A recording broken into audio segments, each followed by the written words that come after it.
வடகை செய்யலாங்க. அதுக்கு பச்சரிசி 1 டம்ளரு, ஜவ்வரிசி ஒரு 1/2 டம்ளர் ஊற வச்சுட்டுருக்குறேங்க. இது நல்லா நைஸாக அரைச்சிட்டு வந்துடலாம். மாவு நைஸாக அரைச்சி எடுத்தாச்சு. இதில் பச்சை மிளகா 2, உப்பு தேவையான அளவு சேர்த்து அரைச்சி எடுத்துட்டேன். இந்த மாதிரி ஒரு பாத்திரத்தில் ஒரு 5 டம்ளர் தண்ணி 6 டம்ளரை நான் ஊற்றிருக்குறேங்க. ஊற்றி நல்லா கொதிச்சப்புறம் இந்த மாவு ஊற்றி கலக்கிடலாம். வடகத்துக்கு சூப்பராக இருக்குங்க.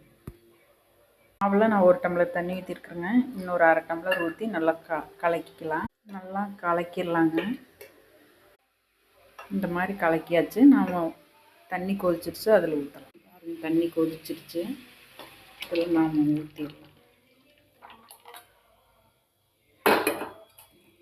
நல்லா இப்படி கைவிடாமல் கலக்கி தரலாங்க. கொஞ்சம் கெட்டியானது நாம் இறக்கிடலாம்.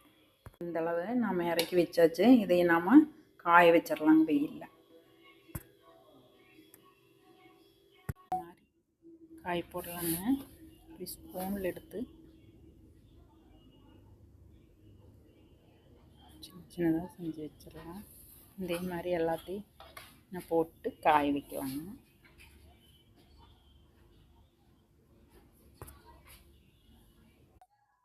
வடகை காய வச்சு எடுத்துட்டேங்க. 2 நாள் காய வச்சேன். இந்த மாதிரி மொறுமொறுன்னு ஆயிடுச்சு. இது நாம் எண்ணெயில் போட்டு சாப்பிட்டா அவ்வளோ டேஸ்ட்டாக இருக்குங்க. இந்த வெய்ய காலத்தில் இது செஞ்சு வச்சுட்டா